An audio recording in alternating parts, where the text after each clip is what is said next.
So before we get into it, we have some we want to do a bit of speculation here. Yeah. A bit of crafting some theories. So we got a couple things. One thing I want to address is during one of my streams recently, someone pointed out that, hey, it's kind of cute that you're both are going into it assuming that Beatrice is going to be real. And we kind of have both hard bought into the idea that Beatrice is going to wind up being real in some form. I admit, though, part of that is because on the first screenshot you see on the Steam page is what appears to be Beatrice talking with, I think it's Badler. So blame Steam for that one. Okay? That's Steam's fault, not ours. I, on the other hand, have bought into it solely for the much cooler reason that witches are real and strong and they're my friends. Excellent. Now, other important speculation stuff we were talking about. It shows us who. Oh, that's so convenient. Just in case we forget who's gotten their face ruined by witch murder. So, here's the other thing, though, is that if we weren't assuming that witch was murder lady, who would be looking real sus right now? And that's definitely Ava. Ava's family. They're the only one. Because they're the only ones completely unhit. They're not hit at all. I mean, granted, they might have accidentally killed their son's fiance, but, they didn't know that at the time. So if we're going with the theory that Beatrice isn't real. So who can, even if Beatrice is real, we don't necessarily know that means Beatrice did murders. Right. It could be that Beatrice influenced someone here to do that. Someone could be obfuscating. Or someone here could be Beatrice. But here's the thing that makes me think that's not the case. Mm-hmm. The old bastard, right? Rudolph? Oh! Oh, God. Whoa! I didn't realize that was going to... Okay. Click on the others. I not yet. I will, but no, hold on. The old bastard here seemed very certain that evening that he was about to die. That makes me think that in their discussions, they might have solved it. The group of them. And then he realized, shit, this is now, I am about to die. It's also strange that presumably Natsuhi was also meant to be one who died here. But she left early and had the charm up. Exactly. Which is presumably why probably Shannon, who wasn't who wasn't meant to be there. Don't worry, everyone will be revived in the Golden Land. Her corpse was found inside the Rose Garden storehouse. Seems the side of her head was smashed after her death. Interesting. Wow. Okay. This is bleaker than I thought it would be. Okay. Great. So, that's interesting. He was originally supposed to be on duty in the guest house as well. Wait, really? He and Shannon were both supposed to be on duty in the guest house. No, but remember, they switched that. So that way they could get the servant least loyal to Kinzo. Okay. To be there. Like he was supposed to be on duty in the guest house, but they switched around and we knew that. Okay. So, see, what I was thinking was, so if he and Shannon had both been at the guest house, then it would have got who? Ava and what's his name? Not Ava, Natsuhi. Natsuhi. Natsuhi and maybe one of the other servants, Genji. Why them? Because Genji would have. I think it was Genji who was meant to be on duty that night, right? Yeah, but I was figuring that so it was clearly meant to be the squabbling siblings. Is it? I don't know. It's a good theory though. Well, we'll see. Yeah. Jeez, that fucker deserved it though. Meh. But what gets me is that Rudolph definitely knew it was coming. And we got to figure out why, I guess. I still think it's got to be that they might have solved it, and he realized what that meant. I don't know. I don't think it's that, because we saw what they were talking about right before he had that realization. Okay. We? So then what would cause him to think like that? I don't know. I guess we'll have to just see what happens. And if it's not Beatrice, it is Beatrice, then who would be obfuscating this? It seems like it'd defeat the whole point for Kinzo to be doing it. because the whole point is that he's thinks he's gambling on this, right? So it'd be pointless for him to, at least from his frame of mind, it would be pointless for him to set it all up for himself, because then there's no gamble in it.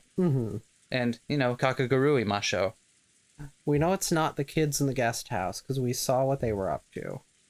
Yes. And so it could have been a servant, or it could have been Kinzo, which doesn't make sense, or it could have been Nanjo. I guess Nanjo. Or I think it doesn't make sense for it to be any of the kids. Yeah. Because we saw that they were all in the guest. Oh, George was AWOL for a moment, but he did come back. We did see him come back before the midnight hour struck, right? I think we can rule Maria out, because I don't think she can kill 6 adults, and 6 adults would not be able to fight back at any point in there. Or she specializes in dark magic, though. That's true. If any of the kids did it, it would absolutely be Maria. She would have to have some kind of outside help, I would think. Maybe if Beatrice is real, then it is Maria. Maybe. Beatrice is absolutely real. I want to believe. All right, but just by the numbers, the hardest sus list right now is definitely Ava's family. Okay. Because they haven't been hit at all, and it looks like Natsuhi was intended to be one of the targets. That would have made them the only remaining family members. And I remember talking to you about this after the last recording. Kinzo took a liking to Natsuhi, right? And I think that's because he didn't expect her to survive. And I think because nothing really changed over the past couple days. I just think that what happened was Kinzo's like, holy shit, you're still alive after the first night? Maybe I underestimated you. That's what my thought is. Do you have any other idle thoughts? And I do not. All right. That's where we're at going into this. So let's continue. Yeah. All that could be heard was the sound of the rain, the voices from the kids' TV program Maria was watching, probably Doraemon, and the engrossed Maria's cackling voice. Ooh. That sounded like a SpongeBob. No. In other words, what greeted them as they returned, the dumbfounded from that horrible, bizarre scene, was the voice of Maria as she rolled around laughing at the TV. SpongeBob's so funny. You swear. To those who returned to the room, didn't know how to explain to Maria that her mother was dead, and were trapped by a suffocating silence. At first, Maria returned their stares with a dubious look. When she realized they weren't trying to blame her for anything, she ignored them and again immersed herself in the TV program. The children wordlessly sat down heavily on the sofa. Their minds were probably blank from their state of shock. Everyone had already cried and mourned so much, but now they just vaguely sat there, their faces seeming to have lost all emotion. Only Cannon had returned to his usual calm expression. Weird. However, that probably didn't mean he'd been able to wipe out the shock. Nothing was reflected in his eyes as he stared into empty space. Hideyoshi kept on fidgeting, and every time he remembered that horrible scene, he started muttering about how he couldn't believe it, how he couldn't have been something from this world. Must have been the work of demons. Maybe it was Ava. Every now and then his mutterings produced a question directed at Nanjo. The latter kept repeating in a calm, doctor-like manner that nothing could be understood by only glancing at the scene. Then until the police arrived, they wouldn't learn anything. However, Nanjo only appeared calm next to Hideyoshi, who simply couldn't suppress his agitation and fear. In fact, Nanjo had also received a huge shock, and his face was deathly pale. Excuse me. Maybe that atmosphere was why she tried to rise to the challenge and take charge. What? She referring to Natsuhi for some reason? Yeah, her okay. Not having been named. Yeah. Okay, the referent was weird. Okay, yeah, just double checking that wasn't me. Natsuhi appeared to be unchanged from her normal attitude, and she briskly gave direction. You know what, I didn't consider that it might have been her and purposely obfuscated. But seems a bit strange. I will go see father. Genji, quickly contact the police. Certainly. I have a generic low voice. I wonder if you'll allow me to tag along, Natsuhi-san. Since Krasny-san is now gone, the task of aiding father has been left to me. It would be improper of me to relax here while relying entirely on you. Natsuhi was struck speechless by Ava's aggressive move in a situation like this. Yeah, it certainly seems that Ava still has her wits about her for some reason. Yeah, that is a little alarming now that you mention it. She seemed to be claiming that with Kraus dead, the one to take responsibility shouldn't be his wife, but herself, the next highly ranked in the family. Maybe she hadn't been at all happy when Natsuhi took command without reference to her in such an extreme situation. However, even Ava's mind had been blank from shock until a moment ago. She only came to her senses after Natsuhi started giving orders. Just do as you like. Natsuhi started walking without saying a word more. Ava followed behind her. As they did, Kumasawa ran into the parlor. She usually wasn't the kind of person to run around, so under normal conditions, most people would have taken her entrance as a sign that something was the matter. But because everyone was still stricken with shock, they hardly even noticed her. Madam, I'm so sorry. We're out of eggs. Oh no. Breakfast is going to be so very late. Oh, I'm so sorry. If you're looking for Natsuhi-san, she went to see father. She'll probably be back soon. What happened, Kumasawa-san? You see, in the dining hall there was blood. Blood! The ears of everyone in the parlor twitched. Everyone thought the same thing. You're not method I hope I acting, your misheard that. ears not twitching. I can't make my ears twitch on command. Twitch.tv/SK's ears. Any container can only hold so much, and no one here would be capable of handling yet another tragedy. So they all thought it. I hope I misheard that. What happened in the dining hall? That's where that's where they were butchered by someone else, not me.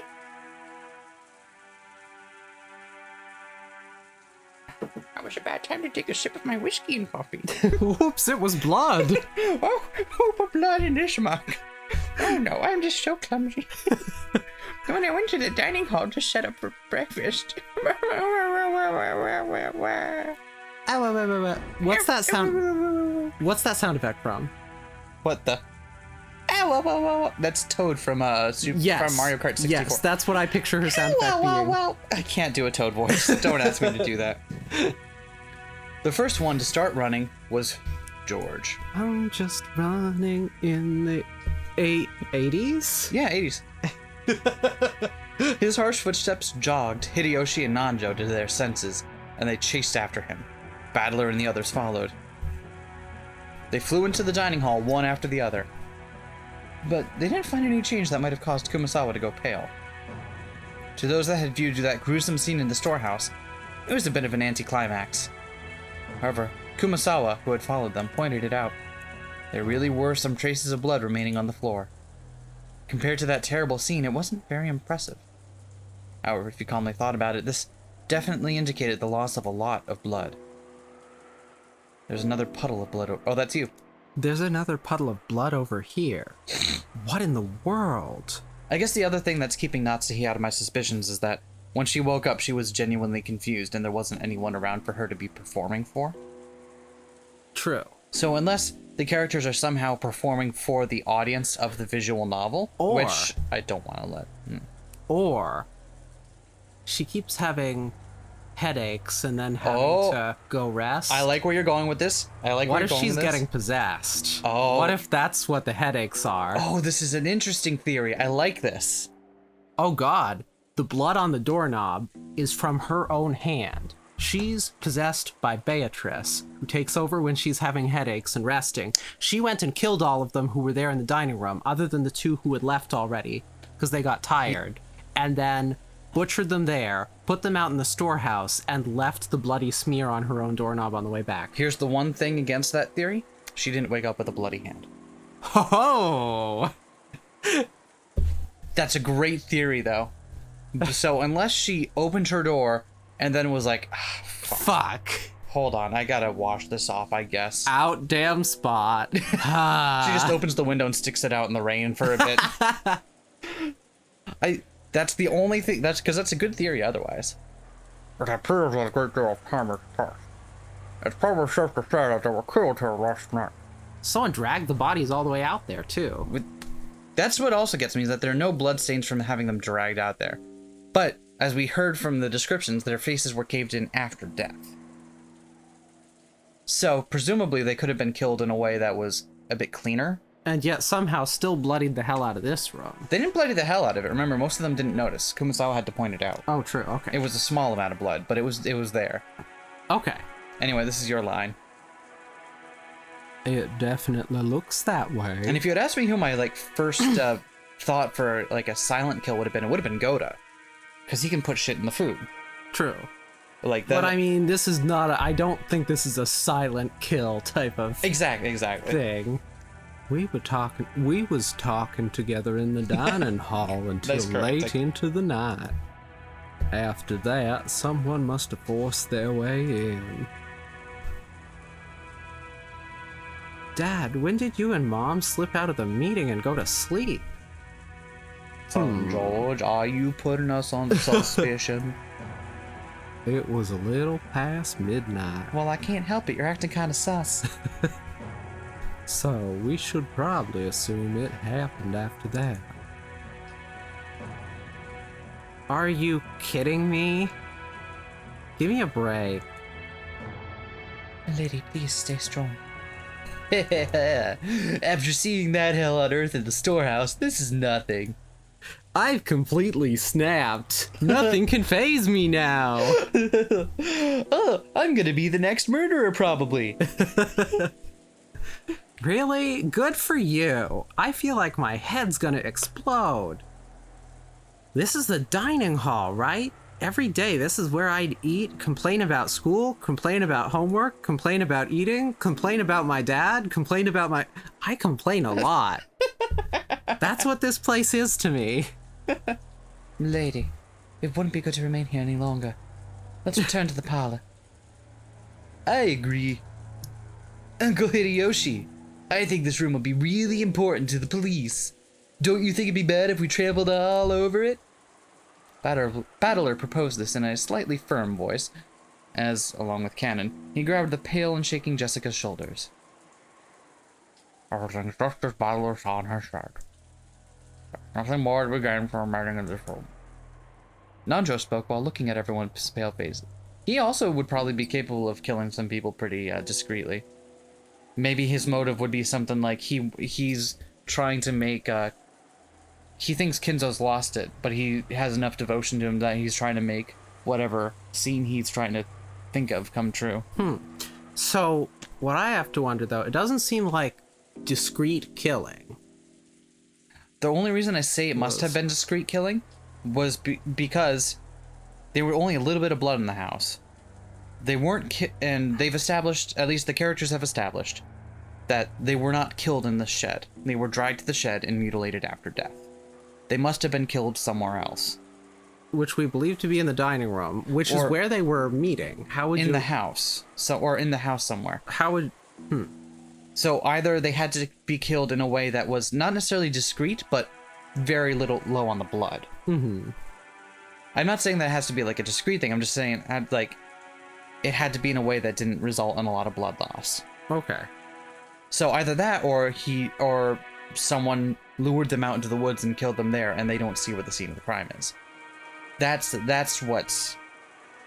Is that so far we only have one example of a place where it could have taken place. Mm-hmm. And it doesn't seem like you would have killed 6 people there in a pretty spectacular fashion. That's what throws me, that it's like, okay, they were meeting there were 4 people. Someone took out 4 people. Yep. Or waited until after. I mean, there was a good 6-hour period there? Okay. Yeah, or they could have waited till after it was done and done it that way. Because I get where you're hung up, because if they were all in there and they did it, it would be weird. How'd you all do that at once? But yeah. Well, whatever. Yeah. Oh. Even though that horrible scene in the storehouse felt like something not of this world, at least then we'd been able to leave, to cut ourselves off from that place and run away. Everyone had shared in that feeling. However, this dining hall was different. It was in the mansion, the main building on this estate, and as Jessica had said, it should have been one of the most calming places, even inside the mansion. It was where all the relatives had eaten lunch and dinner just yesterday. The shock of seeing this place smeared with blood reminded us of that horrible spectacle in the storehouse, and forced us to accept that we hadn't really been able to run away from the scene of that tragedy. I agree too. The culprit might have left traces in this room. Amateurs like us shouldn't stir the place up. Let's leave quickly. Quickly, quickly. Hideyoshi also understood the meaning of what Badler had said, and pushed everyone to hurry out of the dining hall. The way we were then, looking at that blood any longer would have been too harsh. So, just noting for later, Hideyoshi and Badler were the ones trying to shoo everyone out of the crime scene here. Okay. Nobody went against his words. Everyone raced each other out of the dining hall. Last one to the parlor. It was almost as though the last person in the room would be trapped in there all alone. Which they were. Someone help me out of here. I'm in the room with the dead guy. Once in the hallway, we lent a hand to Kumasawa, who was still trembling and leaning against the wall, and we all headed back to the parlor together. Then Genji returned. Oh, Genji-san. Were you able to contact the police? To that, I'm afraid I must apologize. I don't know if it was a failure of the radio, or something else that caused it, but... What the? So you couldn't contact the police? Both the phone and the radio failed? My apologies. A boat will be arriving on Monday morning, and I believe we'll be able to borrow their communications equipment. Isn't there a boat on this island? Can't we just take a little trip out to the Nijima Police Department? That would be impossible with this weather. At the very least, we can't do anything until the typhoon passes us by. Also worth noting is that Genji here was the only one that presumably saw the radio. So if the radio was functioning, he would have been the only one that had the opportunity to, well, unless someone got to it first, but definitely seeming a little sus. Kraus-sama's boat is being repaired and is not on the island. Or we must wait for the boat coming on Monday. How could this happen? 6 people are dead. The phones and radio aren't working, and there's no boat. So, till the typhoon passes and the boat comes, in other words, till tomorrow morning, we're gonna be stuck here on this island, unable to contact the police, aren't we? Until tomorrow morning. Interesting. I mean, it's obviously going to wind up being longer than that because this game, but... Which means that not just us, but the criminal who killed everyone is also confined to this island. That certainly follows. The culprit who killed everyone is still here on the island. So the bastard who killed Dad and the others must still be hiding somewhere, unable to escape. Damn it, damn it, damn it, damn it! I'll catch that bastard. No way I'll hand him over to the police. A cab! Yeah, I'm with you. I'll slice him to bits myself. Ah! I forgot that Maria still has no idea what's going on. What are you talking about? You want to let me in on this? What are you all talking about? No. Maria had finally realized that something odd was happening in the parlor. Rather than noticing something odd, it was probably better to say she felt unhappy and neglected since everyone was getting so excited about something only she didn't know about. Ew. Jessica Oni-chan, did someone die? Whoa! Oh, shit. They did. The Mad Lads. They've done it. The way she spoke was completely calm. Just as though she was talking about someone who had appeared on a television drama. As though it was someone else's problem. Jessica probably didn't like that.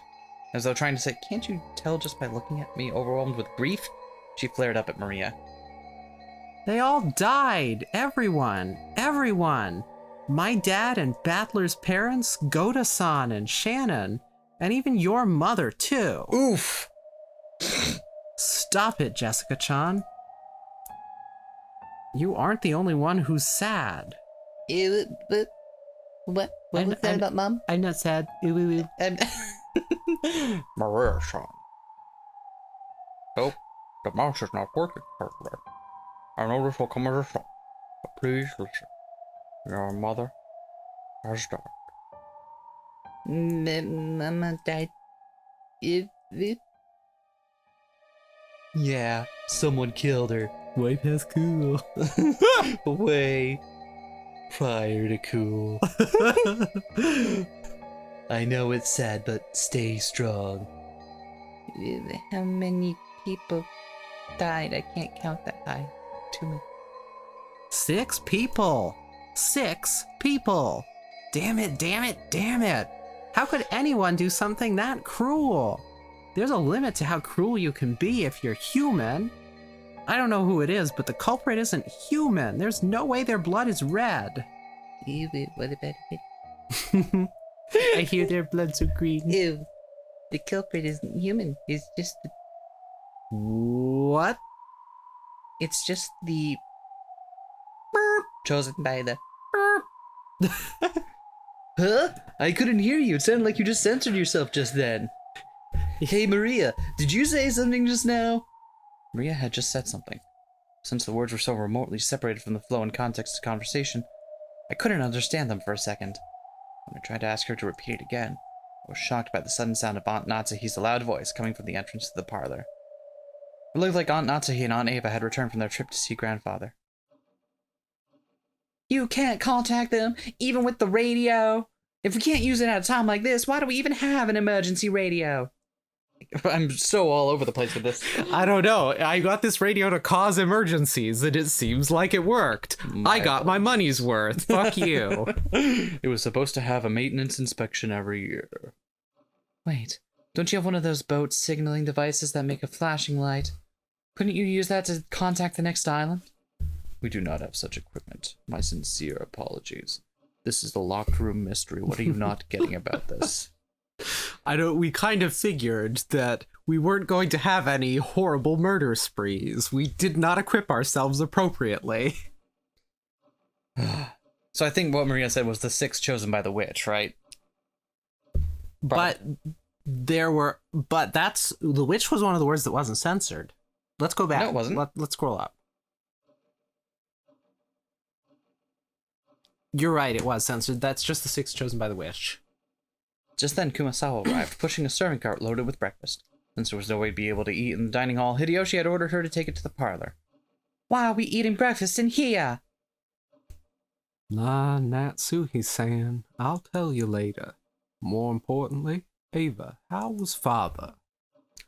Talking about the fact that he's not with her, it seems like he will not leave his room, not even for a situation like this. He wasn't there. The room was empty. What the fuck, Kinzo? What the? Where could he have gone at a time like this? Do you mean to say the master has left his study? He's probably out looking for Beatrice somewhere, because he's just been like, yes, Yes, it's finally happening! Yes! That is correct. I was surprised myself. I wonder when he left his room. Do any of you have an idea? Idea? Natsuhi looked at Genji and Kanon as she said this. Maybe she was trying to ask whether the servants who served directly under the one-winged eagle knew of a place he might go. However, it was probably the other way around. Their faces made it clear that those who knew Kinzo best realized even more than the rest how impossible it was for him to leave his room. Even we have no idea. As you all know, within that study the master had everything from a place to sleep to a bathroom. I couldn't imagine him leaving that room except for a significant reason. In that case, what? Isn't it natural to assume that one of those significant reasons came up? We still cannot be certain that that's the case. No, it's canon. Anyway. My accent is a weird combination of both Southern and British English. You'll just have to forgive me. I really don't know what I'm doing. I have no idea where I'm from. Anyway, he's a fickle person, so it's possible he went for a walk by himself, unaware of the current situation. If that is the case, then we must all act in all haste to tell him what happened and ask for instructions. That's right. Although I don't want to think about it, it's possible something has happened to him, isn't it? I'd rather not even consider such a sinister possibility. No one had seen Kinzo since the discovery of those 6 terrible corpses. On top of that, the phones were broken, the radio wouldn't reach anyone, and there was no way to contact the police. Apparently, the typhoon would leave tomorrow and a boat would come. But until then, no one could rely on anyone outside the island, nor could they escape the island. The tragedy had hit everyone so abruptly that they'd lost all their composure. Everyone felt a heavy silence. Everyone was impatient. Even though they needed to do something, they couldn't think of anything. So, some of them held their heads in their arms while others got irritated. Right now, no one could explain what was occurring on this island, Rokkenjima.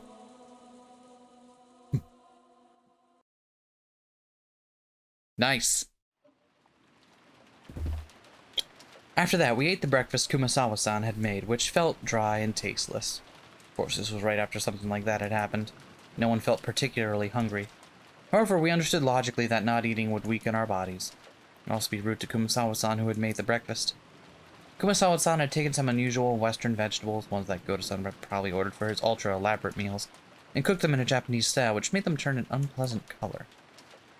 As to what Goto-san had been planning to cook with those ingredients, right then I couldn't even imagine it. If I did think about it, I'd probably be reminded of the way Goto-san had died, and a sour taste would fill the inside of my mouth. The sour taste of warheads. Everyone pretended to eat for the time being, but of course no one made much progress. Then, we began pooling our knowledge of our current situation. First off, 6 people, which included Uncle Kraus, my dad, Kirie-san, Aunt Rosa, Goto-san, and Shannon-chan, had been found in the Rose Garden storehouse as brutally mutilated corpses. And yet we still couldn't contact the police, since both the phones and radio were unusable. So until the typhoon passed, there was nothing we could do. Furthermore, Grandfather, who we might have hoped would be able to show a little leadership in this kind of situation, had disappeared some time ago. Goto-san hadn't made breakfast, so Grandfather's stomach must have been empty, and if he had just been taking a casual walk, we should have been able to hear him whining about how hungry he was by now. Yet despite that, he hadn't appeared. There was more than a small chance that he'd gotten caught up in this crime. According to my aunts, on the way back from Kinzo's study, they'd searched for him calling out on every floor, but were unable to find him. Considering the timing of it all, it's only reasonable to assume that his disappearance had something to do with the crime. Does it? Because Natsuhi saw him that same morning. Yes. Presumably after everyone had already been murdered. Because it would have been... I think that's safe to assume. Yes. Yeah. We figured Dad and the rest were probably killed in the dining hall, and then painstakingly moved to the storehouse. So maybe Grandfather has already been killed, and dragged to some strange place which we simply haven't discovered yet. No one actually said it out loud, but this theory seemed extremely convincing. I'm so bad at video games I can't even pass the reading test. We will go check that all the windows and doors are locked. We also must conduct a thorough search for Father. The children must remain in this room. Ava-san and Hideyoshi-san, I'm sorry, but please stay here with the children. I'd like to ask you the same, Dr. Nanjo. I understand. I will return. That was a little chuckle to myself. It's an amusing little verbal trick of mine. I used to get in character whatever I have to do this for. Aunt Natsuhi followed the servants, Genji-san, Kamasuo-san, and Kanon-kun out of the parlor. All that was left was Aunt Ava, Uncle Hideyoshi, Dr. Nanjo, and the 4 of us children, a total of 7 people. Soon to be 6. Let's all stick together and maybe watch some television while we wait. though I doubt we'll find anything good in the middle of the day on a Sunday, Ew. other than them church channels. I'm feeling mighty religious all of a sudden. Yeah. Let's watch some Billy Graham. Uncle Hideyoshi started acting cheerfully, trying to brighten up this gloomy atmosphere. Ew, good show. Watch it. I love Billy Graham. Oh no! Want to be big mega church someday? You mean you want to grow up to be part of a mega church? No, want to be mega church. Want to be the church. Ew. Ew. Oh really? They're gonna turn on the TV and it's just a video of her watching Beatrice. Yes. It's gonna be something silly like that. You wanna watch TV, Maria-chan? Then come and watch it with your uncle. What are you watching? Ew, ancient aliens. Oh! Maria was the only one who joined in. Even though Maria had been told of her mother's death, she didn't show the slightest flicker in her emotions. Is it really normal for a 9-year-old girl like Maria to act so much like a very young child? Everyone else's mood failed to improve, and they each sank absent-mindedly into their sofas. So I'm glad that this is finally, like, being addressed by the game, because going into it, I'm like, is this just a poorly written character, or is there a reason for that? I mean, it's been addressing it. Yeah, it has. There's clearly something up. But what? Aniki, can I ask you something? What is it? My voice doesn't sound way past cool anymore. It's almost like, when things got serious, my voice changed. I can't find it in me to go way past cool. I'm only halfway to cool. Just now, in the storehouse, you said something about Shannon in a ring. Did you give that to her? George Aniki didn't answer, but he hung his head and closed both of his eyes. There could be no clearer response. Quit it, Battler. Figure it out yourself. You're right. I shouldn't have asked. That's right. It was me. Last night I proposed to her. That was when I gave her the ring. I told her that tomorrow she should put it on whatever finger she wanted as her answer. Guess it was a pretty pretentious thing to say.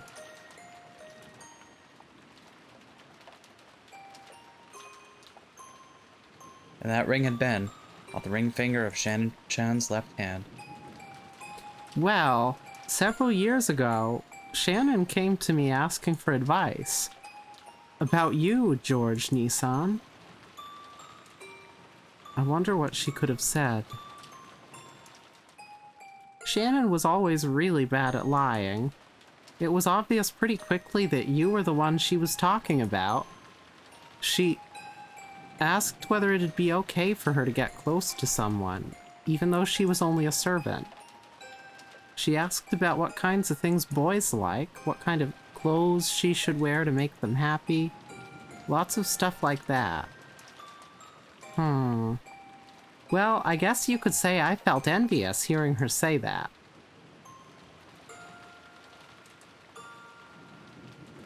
So, then she was given an engagement ring, and it all ended right there?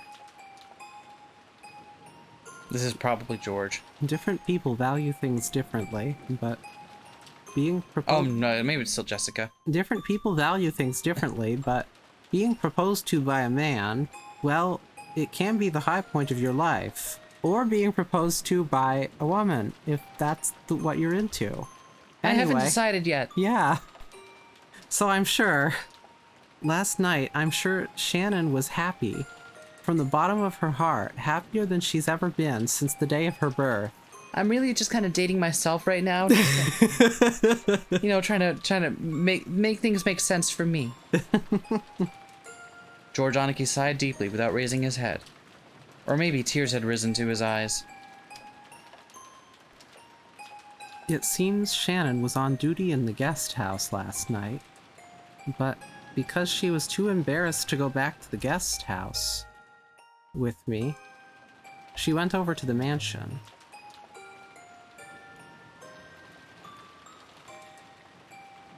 Think about how Shannon must have felt. when you receive an engagement ring, then no matter how much warning you've been given beforehand, it's perfectly normal to get so excited that your mind goes blank. She must have been incredibly embarrassed.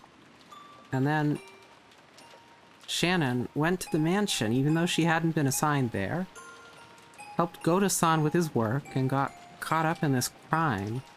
Oh, this is George. Yep. If only I hadn't given her that ring on that day, in that place, Shannon wouldn't have, Sayo wouldn't have been caught up in that crime. Aniki, that's the one place where you're wrong. It's definitely wrong. So don't cry anymore. Ah.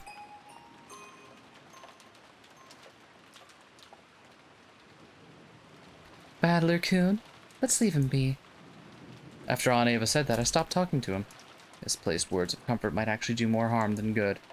Jessica sat down next to Aniki and put her arm around him. Maybe only Jessica, who had known about Aniki and Shannon's love since the beginning, and who had even discussed that relationship with Shannon, could comfort Aniki now. I went over to Aunt Ava and sat down on the opposite sofa. Battler-kun, you're really strong. Looks like you've kept a good hold on yourself. Well, look, the depth of love becomes the depth of the wound, right? After all, it's not like how that old bastard has died. I'm so sad I can't speak properly. After all, it's not like how that old bastard died has anything to do with me.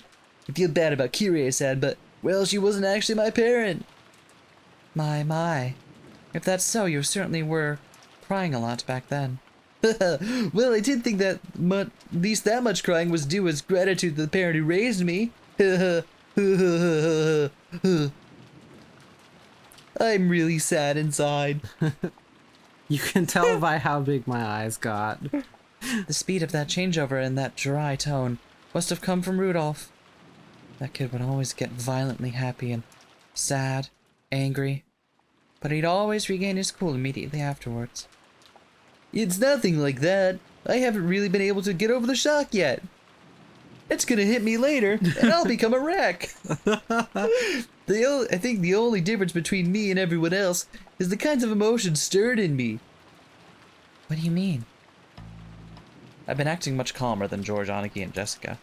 That wasn't because my sadness was any less intense, or because I'd already recovered. My sadness was simply getting replaced with a gradually different emotion. Rather than sad, I'd say I'm more pissed off. What bastard did this and where? It's kind of been eating at me that I didn't get a chance to smack him upside the face. That was what I really wanted to do. I couldn't forgive myself if I just sat there overwhelmed with sadness and hugging my knees. Since the time Dad and the others were killed, this island has been covered by the typhoon, which means the bastard responsible for this is still somewhere on the island. Yes, that would seem to be the case. Wonder if they're hiding somewhere in that dark forest even now. I felt like I'd had a fairly similar conversation with Kirie-san the night before. That's right. After the letter from the person claiming to be Beatrice appeared at the dinner table last night. We talked about whether or not a 19th person actually exists. Aunt Ava, do you think this murder has anything to do with the letter from Beatrice last night? Absolutely not. Ah, that one? Well, I wonder. All of the siblings agree that the mysterious letter was sent to further complicate the problem of father's inheritance. Okay, so that's what happened right before the old bastard was like, fuck, I'm gonna get got. Right. So what is it about that made him know? You know what? We have the letter. Let's take a look at it real quick. Because we've got it right here in the fucking system menu. Witch's letter. Okay. Welcome to Rokkenjima, members of the Ushiromiya family. I am Beatrice, the alchemist traditionally employed by Kinzo-sama himself. Served him for many years in accordance with our contract, but on this day, Kinzo-sama has announced the final suspension of that contract. Therefore, I ask that you acknowledge my resignation for the position of family alchemist from this day forth. And now there's one part of the contract that must be explained to all present. I, Beatrice, lent Kinzo-sama a vast quantity of gold under certain terms. One of these terms specifies that all the gold is to be returned to me upon the termination of the contract. Furthermore, I am to receive everything of the Ushiromiya family as interest. After hearing this, you may feel as though Kinzo-sama has been savagely ruthless. However, Kinzo-sama did append a special clause to the contract so that you would have a chance to preserve your wealth and honor. If and only if, or IFF, if you want to be really short, that special clause is fulfilled, I will lose my rights to the gold and the interest for all eternity. It's pronounced if. I do just say if, because it's just so much easier. Special clause. Beatrice retains the right to collect the gold and accumulated interest upon the termination of the contract. However, if someone is able to discover the hidden gold of this contract, Beatrice must abandon these rights for all time. The collection of the interest will proceed shortly, but if any one of you fulfills the terms of this special clause, I shall return everything, including the portion that has already been collected. Furthermore, as the first step in this collection of Kinzo-sama's debt, I have taken possession of the Ushiromiya family's head ring, which signifies the passage of the Ushiromiya family headship from one individual to another. I ask that you confirm that this yourselves by examining the imprint on the wax seal. Kinzo-sama has already publicly displayed the location of the hidden gold within the epitaph under my portrait. Rules apply equally to all who can read the epitaph. If you discover the gold, I shall return everything to you. Tonight, I ask that you enjoy your battle of wits with Kinzo-sama to the fullest. Sincerely pray that this night will be both intellectual and elegant. Didn't turn out to be that way. Okay. I don't know. So here's what I think might have tipped him off and all that. Mm-hmm. The only thing that might have tipped me off is maybe something had happened to him where he was like, hold on, I've seen this interest started to get collected already. Something that we may not know about, like something that like in his dealings or whatever before coming down, and where he's like, that went unnaturally. What happened to, like, and I lost a significant portion of money in a way that I shouldn't have. What is going on here? Anything sticking out to you as some, because he read this letter and that was the impetus, right? But see, the thing that sticks out with that is that the first step was taking the ring. Exactly. So supposedly it hasn't begun until just now. What's the, can we see, can we go all the way back to the beginning?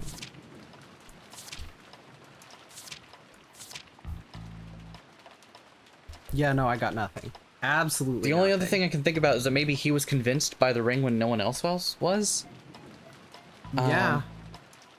Well, let's see where we go. I got nothing. Yeah, I there's nothing jumping out at me in the letter that would connect to that, as in like, this is the thing that he would, like, there's a clause here that he would have read and been like, oh shit, this has a different meaning to me. Or I understand it on a different level, right?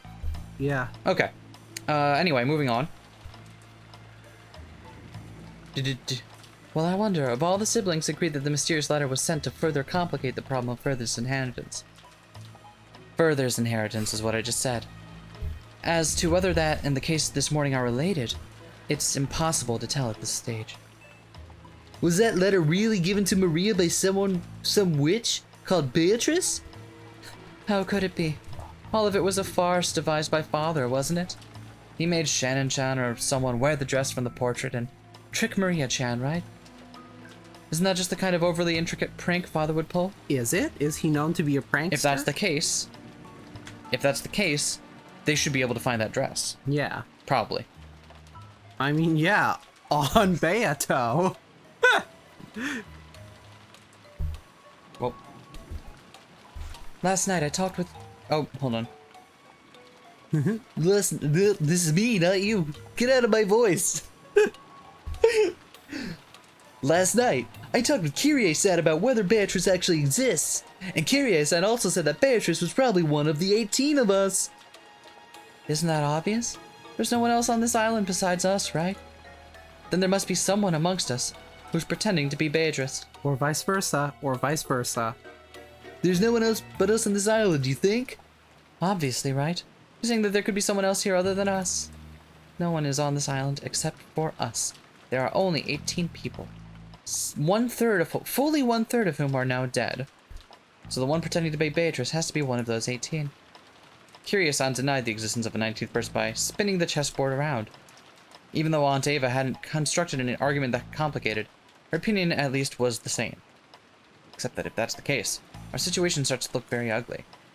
At the time of Beatrice's letter, the whole thing could have been passed off as a prank set up by someone or another.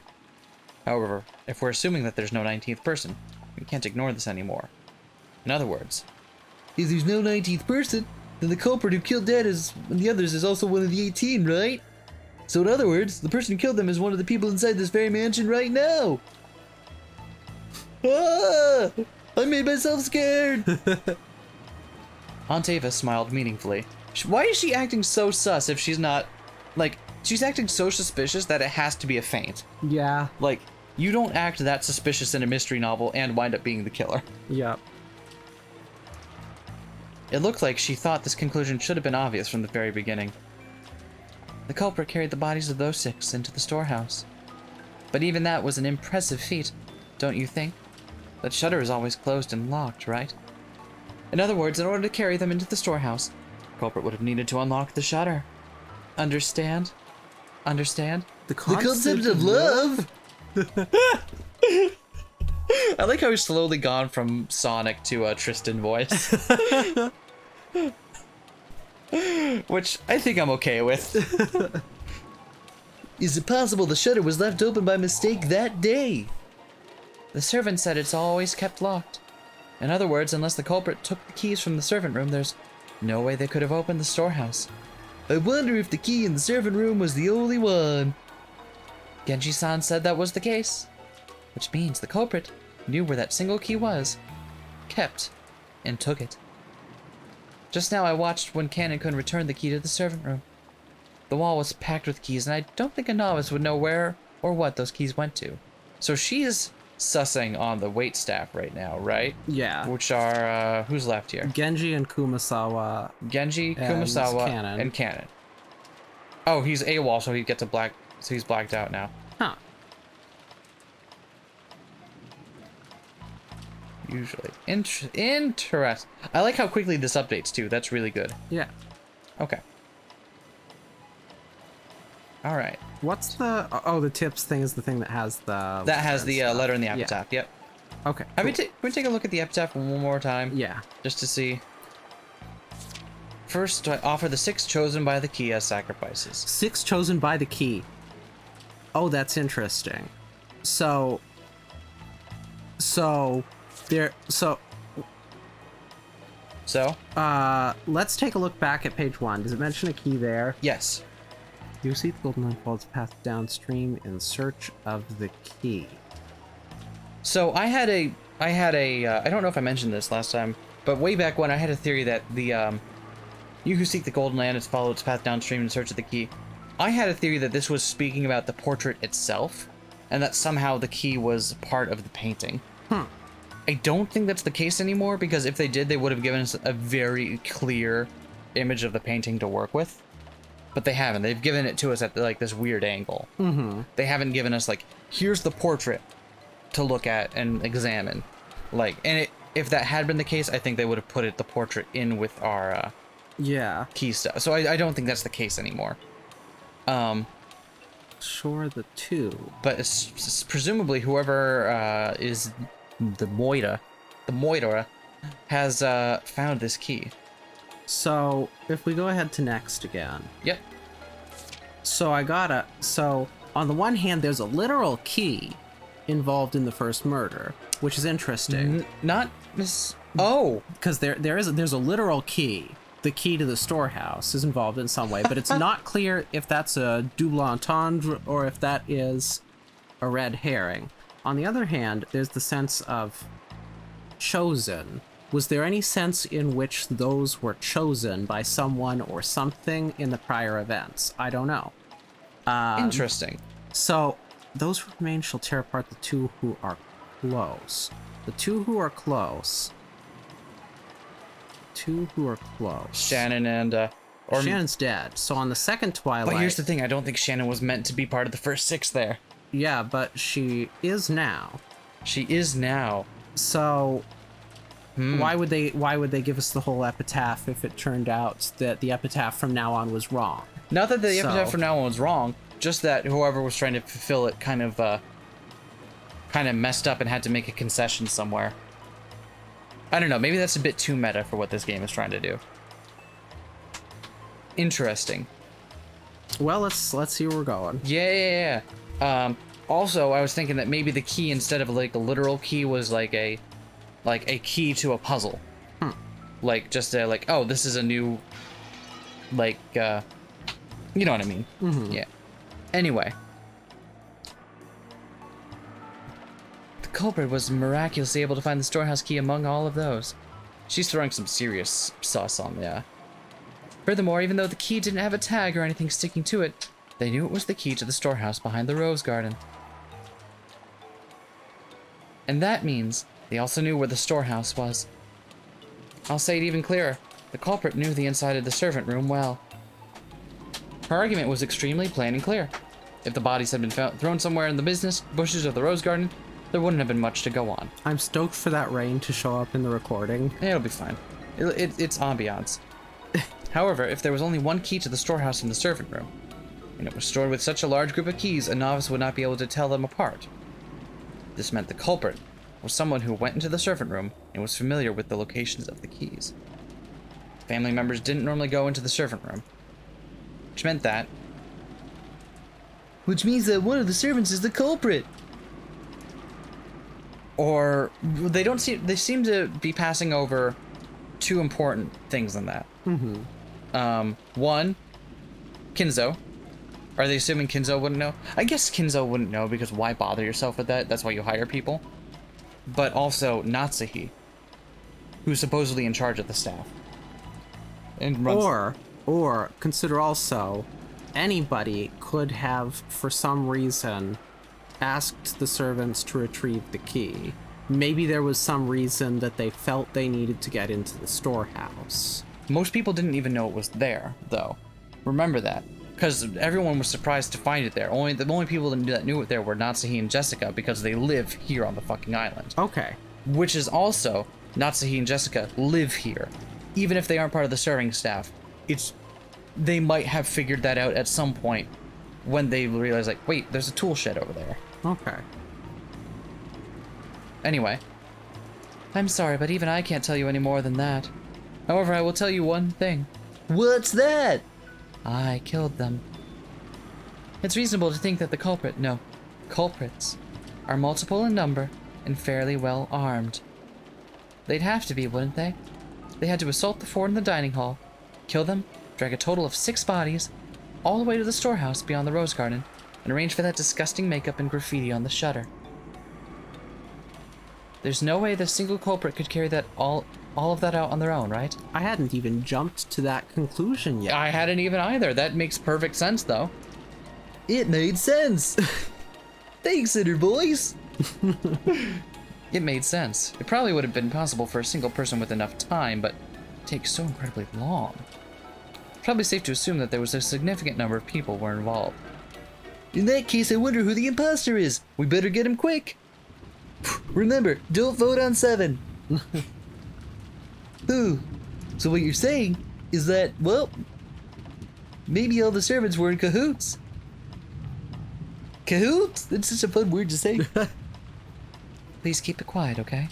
I wouldn't be right to voice mere speculation like this. And if it really is true, what would you do next?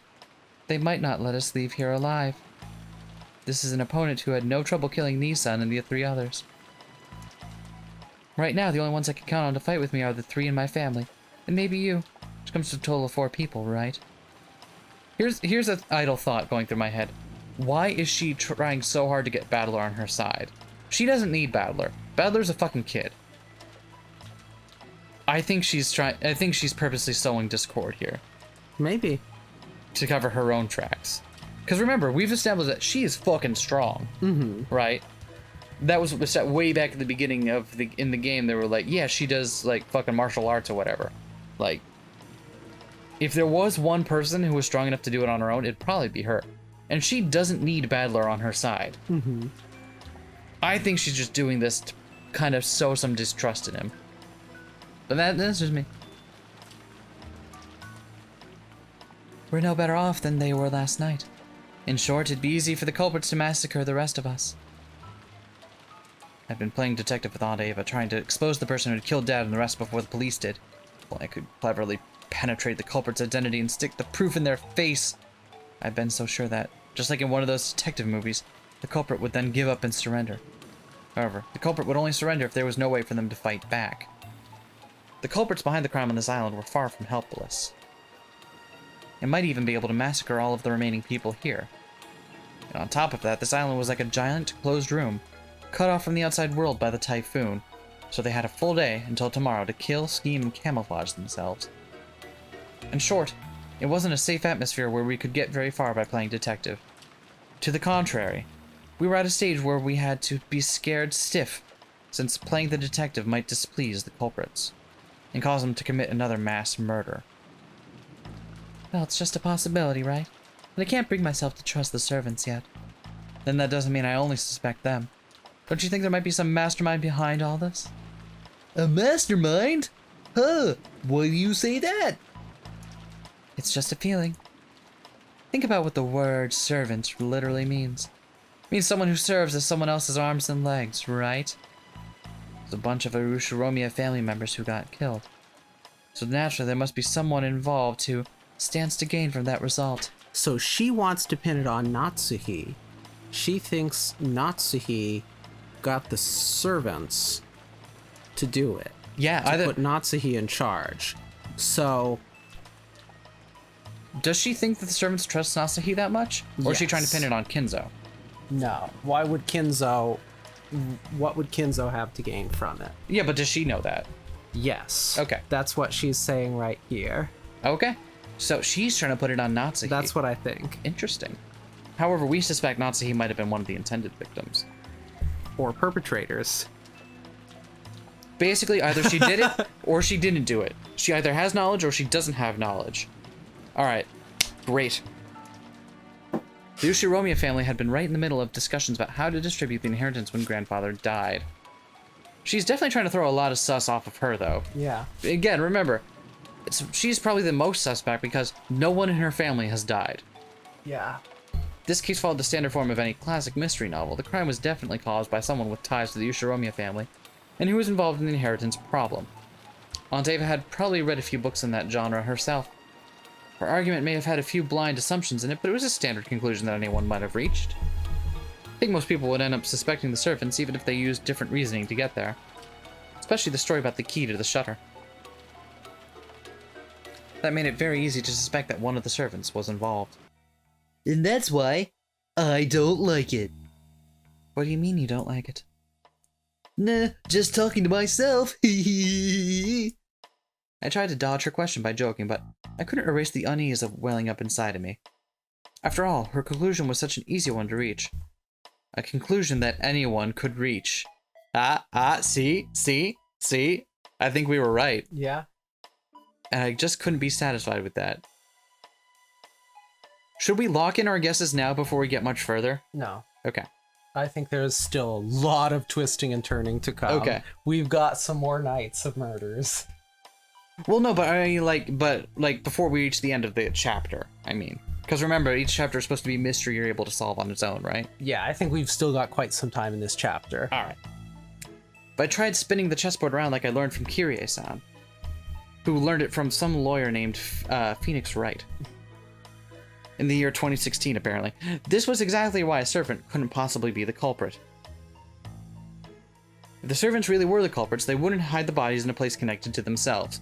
Why on earth would they use the Rose Garden shed if they were the only ones in charge of the key that could unlock it? The police would probably immediately pursue whoever had been in control of the key. It was even possible that some other facts might come to light as a result. The more we think of the servants as the culprits, the less reason they had to carry the bodies into the storehouse. But what if they knew we'd think that and put the corpses in the storehouse for that very reason? No, that's completely impossible. When the police come and inspect the scene of the crime, they'll probably be able to uncover many things. No matter how carefully the culprits carried out that murder, some traces will definitely be found. In other words, they had everything to lose and nothing to gain. Think about it this way and look at this murder game from the culprit's side. It's hard to imagine why they'd want to call attention to the corpses. Once the corpses were found, it could result in someone sending a report to the police, or it might make the remaining people more cautious, or it might make the survivors start to search for the culprit. None of these things would make life any easier for the culprit. It's just like the words of the main character's mother in a novel I read recently called Higurashi no Naku Kori ni. Wait, so I thought they took when the cicadas when they cry is a novel in the world of. Apparently. I thought it was a shared universe thing, but no, apparently it's a recursive fiction dealio. I love it. If we go to that game, are we gonna find a book called Umineko? Umineko? No. Every story needs to have a beginning, a middle, and an end. Limiting that beginning is essential for the perfect crime.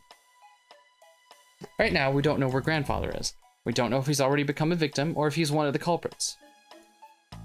But this state of confusion must be beneficial to the killer.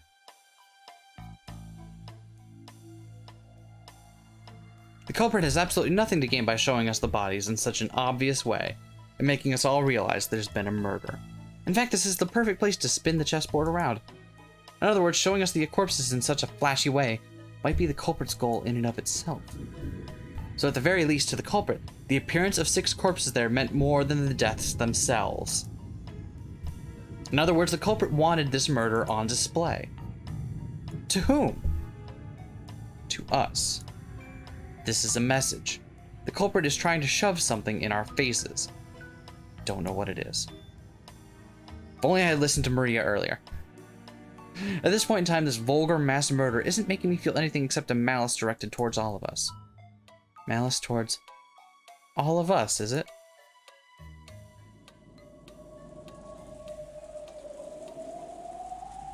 Each one of the survivors had some kind of connection to one of the 6 victims. Uncle Krause's death brought Jessica the grief of losing a family member. Deaths of Dad and Kyrie-san brought me sorrow, while Aunt Rosa's death brought Maria sorrow. Or did it? Probably. Goda-san's death probably shocked his fellow servants. Shan-chan's death brought grief to George Aniki, who had proposed to her, and Kanon-kun, who had loved her like an older sister. Everyone now on this island has received equal amount of sadness. Except... who wasn't on that list? Kinzo? And Nanjo. Nanjo, Kinzo, and Ava. Yeah, that's true. Again, Ava's and family. Hideyoshi. And Hideyoshi. Again, Ava's family escapes this. Also, is it just me, or does the text speed slow down when you move the mouse around? It's just me. It just occasionally freezes. So, no, sometimes it is doing slower text, I think, for emphasis. Okay. Al and Ava were sure that the servants were in cahoots, but then how could you explain the deaths of Goda and Shannon? At any rate, by this argument, the grief caused by the 6th death hit everyone but Aunt Ava and Uncle Hideyoshi.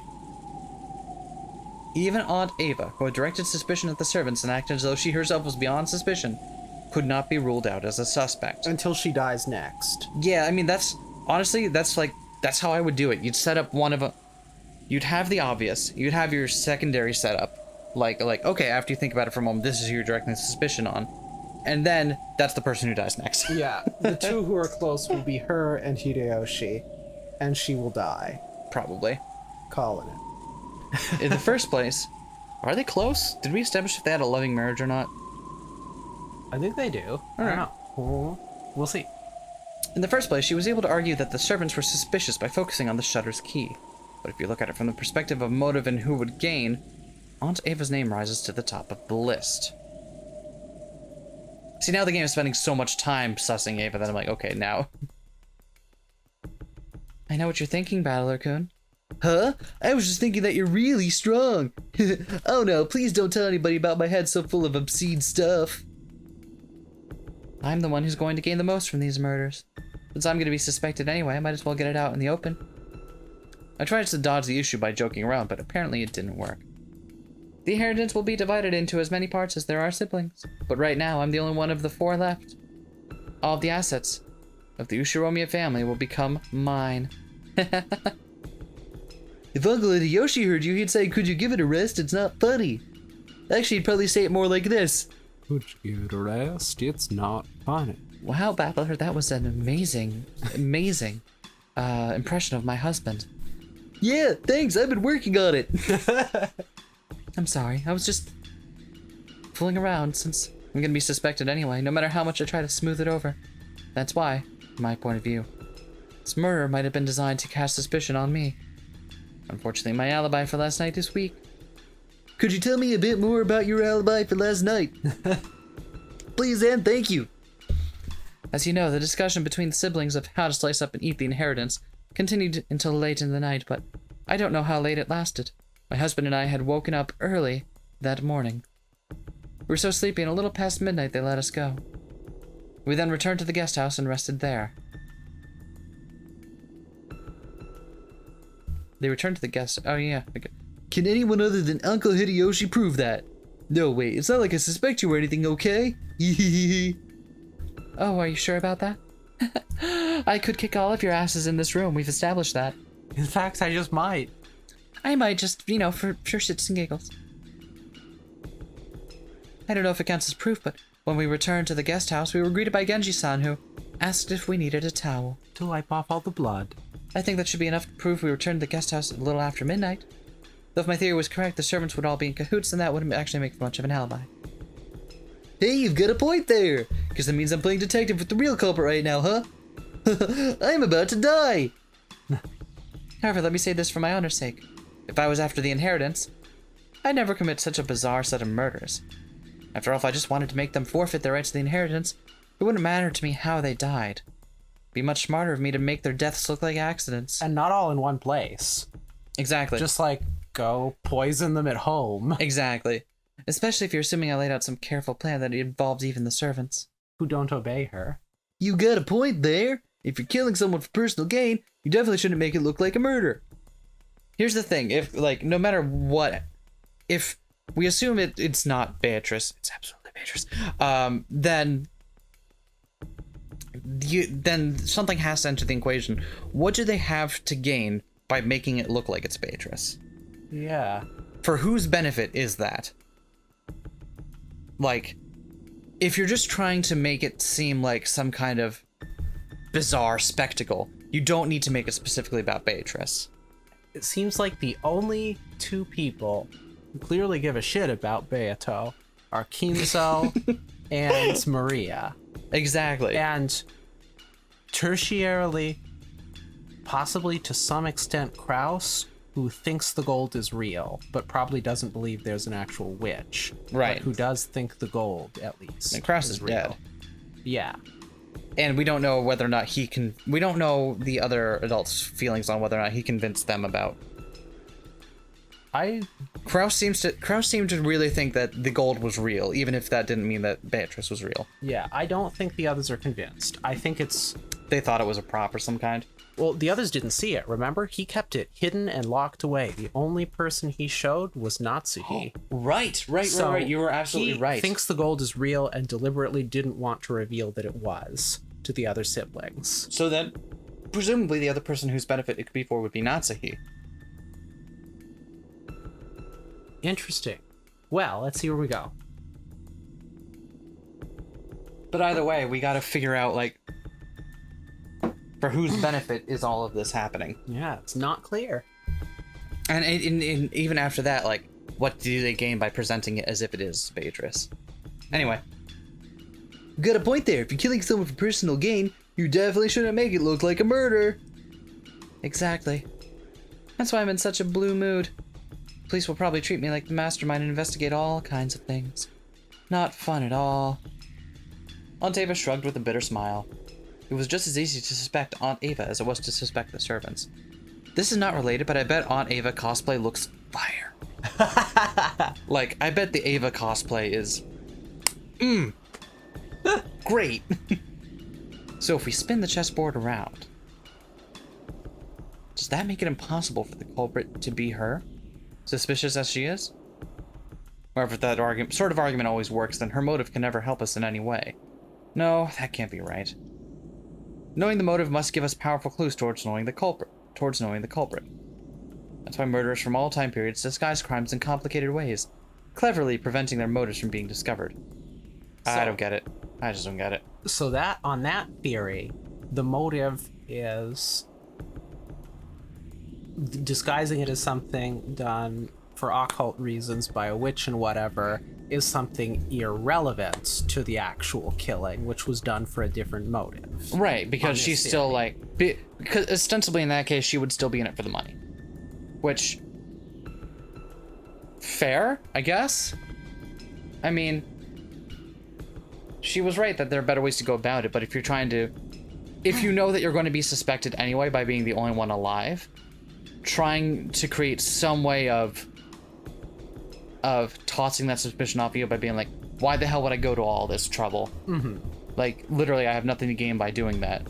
But doing it anyway does create an interesting Every time I spin the chessboard around, it keeps flipping from front to back and back to front. Are my thoughts bringing me closer to the truth? Or are they?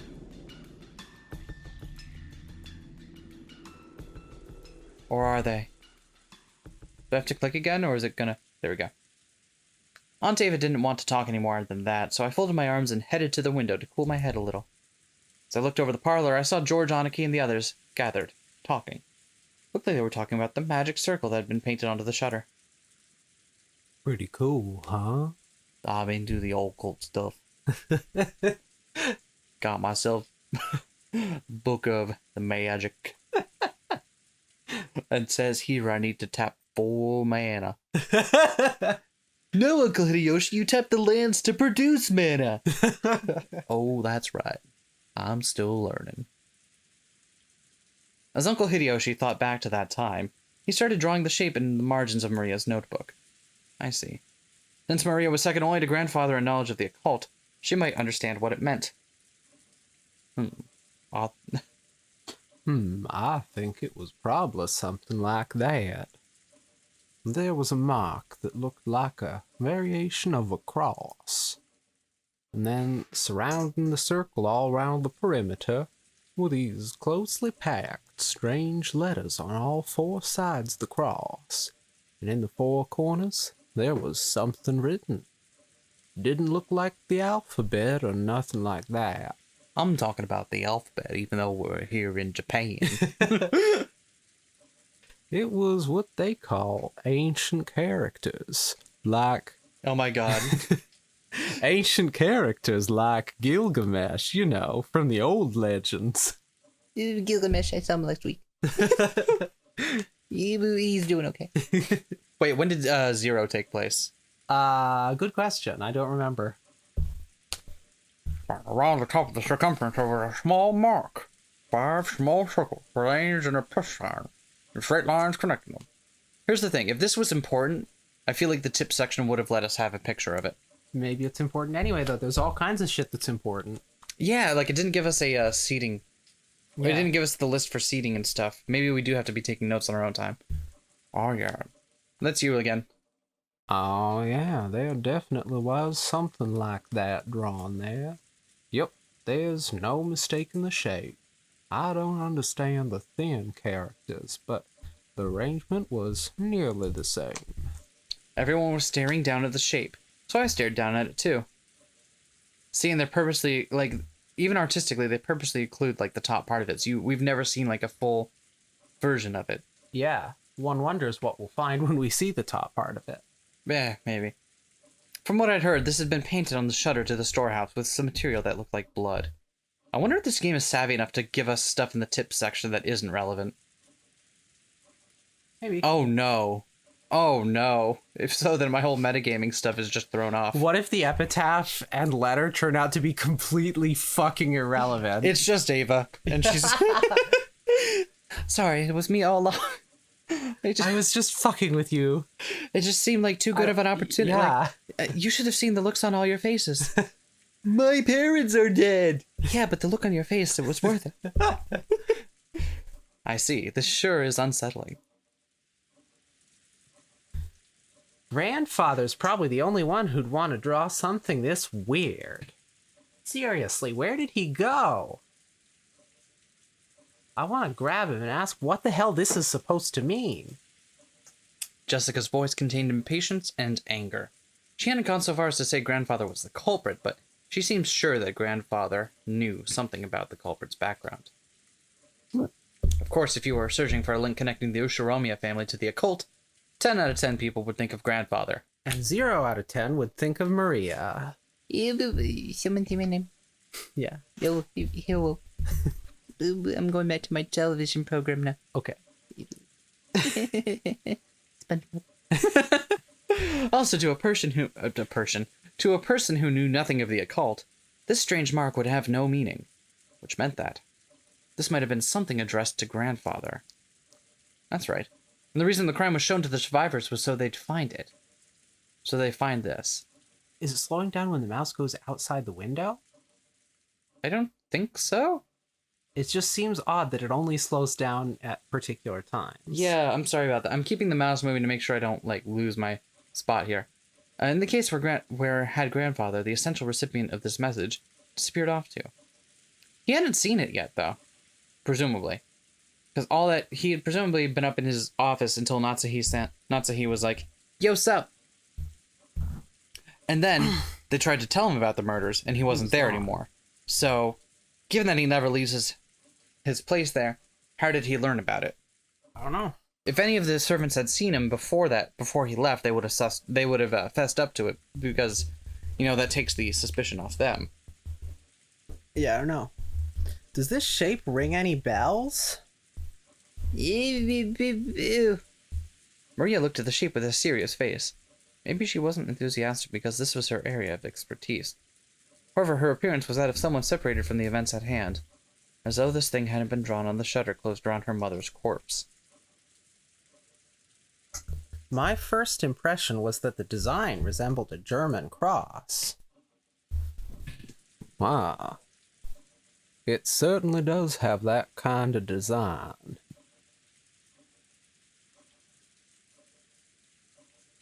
Does that mean it has something to do with Germany? The German cross was originally a crest from the religious order of knights. It was supposed to be protect pilgrims traveling to sacred places. So in other words, this magic circle might have some religious meaning? This is starting to sound like gibberish. When I looked over at all of them, preparing to jump into the discussion, something shocked me. Maria was smiling, an eerie and incomprehensible expression on her face. Yay, creepy little girl trope! Yes! It's almost as if she was making fun of everyone's ignorance. It was an expression I wouldn't have dreamed to find on Maria's face. And she laughed. That eerie, jarring laugh was something I didn't want to believe was possible, even though I was looking at it right in front of my eyes. It was the witch. I did it. Is that pretty close? Nah. No, I can't. I'm trying. You people aren't even close. I'm possessed by Beatrice. Is that what's up? Is she possessed by Beatrice or something? Can you tell just by looking? While everyone was busy being scared out of their wits, Maria kept on cackling happily by herself. After a while, that laugh was suddenly and abruptly cut off, but her expression still looked like it belonged to someone completely different from Maria. This is the 7th magic circle of the sun. The characters are written in Hebrew. Give it here. Sure. Maria stole the writing materials from the stunned Hideyoshi's hand. She then started drawing another magic circle with a rustle, right next to the one Hideyoshi had drawn. See? It looks sort of like this, right? Yes. It was. I like this song. This song is pretty great. Maria, incredible. You really do know a lot. Jessica tried to smooth things over by praising Maria. Maybe she wanted to confirm that this was the Maria we all knew so well. But Maria didn't answer her in any way in particular. I don't think that Maria's possessed right now. I think it's just finally that someone's talking to her about something she's interested in. Maybe. Maria began swiftly writing with unfamiliar characters in the corners of the shape. When Uncle Hideyoshi and Dr. Nanjo saw them, their eyes immediately began to open wide. Written on the top and the bottom left and right are the names of the angels who preside over wind, fire, earth, and water. Who preside over earth, wind, and fire. They are my favorite band. I forget what genre. Are they fusion? Funk. Funk? Soul. Funk, soul? Okay, Something. funk and soul. Cheson, Arrow, Forlock, and Kaliad. In the four corners are the names of the 4 great kings. Ariel, Seraph, Tharsis, and Seraph. Is that what you saw? Even if they hadn't been able to correctly write what they'd seen, when they were once again shown something identical, it wasn't difficult for them to realize that the two were the same. When Maria asked them whether it matched, Uncle Hideyoshi and Dr. Nanjo nodded over and over again. There's no mistaking it. That's it. I'm sure there were characters that looked like that. How were you able to write something like that? There are also characters written around the circumference. I know. Like this, right? Maria quickly began to surround the circumference with more Hebrew writing. It's from Psalms of the Old Testament. 16th to 17th verses of the 116th Psalm. You must have at least read the Bible, right? Eee. Acting as though knowing this was only common sense, Maria laughed. For a while, everyone, including me, was at a loss for words. A little later, George Aniki returned to his senses and slowly managed to speak. That's incredible. I'm surprised. So, what meaning does this magic circle have? It's magic circle that borrow the power of the sun. He who wears it as a talisman is drawn in gold, shall be able to break free from the bonds of any prison and receive the power to gain freedom. He who wears it as a talisman drawn in gold. But it wasn't in gold, it was in blood. Yeah, we haven't seen it in gold anywhere. To break free from bonds and gain freedom? It sounds deep. The word bond is not limited in its interpretation to some kind of physical object. Therefore, this freezes something less and less accurate for Maria as we go along. Therefore, it does not, but I'm keeping it anyway. Yes, please do. Therefore, it does not only hold meaning for people locked up in an actual jail, but also refers to the release from mental bonds such as ties of obligation and inescapable fate. Just I thought I'd throw some of those there just to make sure you're still feeling comfortable. Come to think of it, this is the first time we're seeing her talk fluently and coherently in full sentences without any oohs. Exactly. This is the first so time. I've got a theory. I got the feeling that maybe, perhaps, Maria was not neurotypical, and growing up was maybe neglected because of her odd interests. So she dives into stuff that she's interested in, learns a lot of it, which is like stuff like what I did when I was younger. And now that people are finally meeting her on her level and talking about it, and treating her like actually someone her age rather than as someone who doesn't understand what's going on around her, she's like perfectly capable to talk about it. Maybe. Yeah, it's just an idle thought, but it definitely would fit. Because I could see it definitely I could see her like definitely continuing to obfuscate her stuff just because no one is bothering to meet her on her level, you know? Mm-hmm. And just an idle thought. Ties of obligation and inescapable fate, you say? Well, that makes my hair go all limp. That's also pretty. Oh my god, I haven't done it. But I really don't understand. What does this have to do with those 6 bodies? Far from being released. I think you mean them, they are 6 bodies. You're right, I forgot the there. Far from being released, they was killed. Them was killed. And stuffed in a storehouse, weren't they? You are so good at this. No, I'm not. Okay, maybe it's just me as like the fucking white northerner. As opposed to the white southerner to your right. You fucking flatlander. That's right, I said it. Yeah, fair. It's not like the magic circle was drawn for their sake. The 6 of them were there for the sake of the magic circle. Truly pitiable. The circle was drawn first. No. Not necessarily, I don't think it matters what order it was in. But more what she's saying is that the circle was more important than the bodies. Yeah. What do you mean? What in the world do you mean when you say the 6 of them were there for the sake of the magic circle? Maria put down her coffee and whiskey and lifted up her pointer finger and waggled it as if she were making fun of us. Nope. It's written around the circumference. Can't you read it? Psalms chapter 116 verses 16 and 17. I'll read it for you, you fucking plebs. The Lord has freed me from my chain. I will offer you sacrifice of thanksgiving and call on the name of our Lord. See? See, you say. I've got no idea what you're talking about. What's a psalm? Well, you see, a psalm. I don't know what a psalm is. Fuck you guys, I'm a Buddhist. Actually, I'm more of an agnostic. You're saying they're human sacrifices? If what Maria had just read aloud was a vital part of the magic circle, then was saying that sacrifices had to be offered in order for this magic circle to be effective. So human sacrifices had been offered inside the storehouse, where the magic circle had been drawn. A heartbeat later, everyone else seemed to reach the same conclusion. Some people were shocked and others spat out that this was insane as they punched their knees. This It was is starting to get insane. incredibly disturbing, and we couldn't accept it or understand it.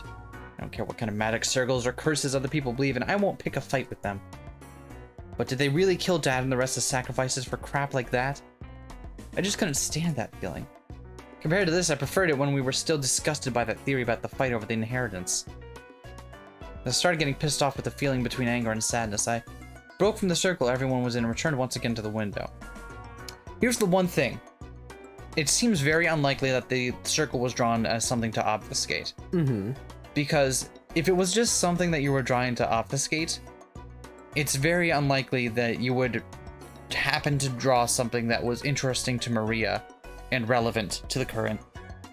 Suppose so. Yeah, I mean, like, I could see you, like, picking something out of a book at random and being like, okay, here, look, I found this magic circle in a book, we'll do this. But the fact that it seemed to be relevant and Maria is like, yeah, this is makes perfect sense, Mm-hmm. makes me think that the circle wasn't obfuscation. Mm-hmm. I'm just, like, inherently trusting Maria's knowledge of black magic here. Something had gone insane since yesterday. There was that letter from the witch, Beatrice, that Maria had read aloud at last night's dinner. Ever since that point, it feels like this whole mansion and this whole island have been getting more and more firmly locked inside some kind of bizarre world. That's right. When I think back on it, that letter was an invitation from the witch. The ruler of the nighttime island had invited us, the inhabitants of the day, into another world. The phone and the radio had been interrupted and the island was shut off by the typhoon. So you really could call this place another world cut off from the real one by now. Yeah, as this island is now, it's perfectly normal for a witch to send us letters and for human sacrifices to be offered up for the sake of magic circles. So what will happen next? Will some weird people wearing goat masks start doing the Bon Festival dance or something? Find out next time on a very special episode of Umineko no Naku Koro ni. It's hopeless, it's hopeless, I don't get it. The inside of my head's all screwed up and I don't even know what to think. Anger, sadness, the opposing emotions all swirled up together and they started to suck me in. Unable to resist, I could do nothing but cover my eyes with my hands and trust my mind and body as I started getting sucked in.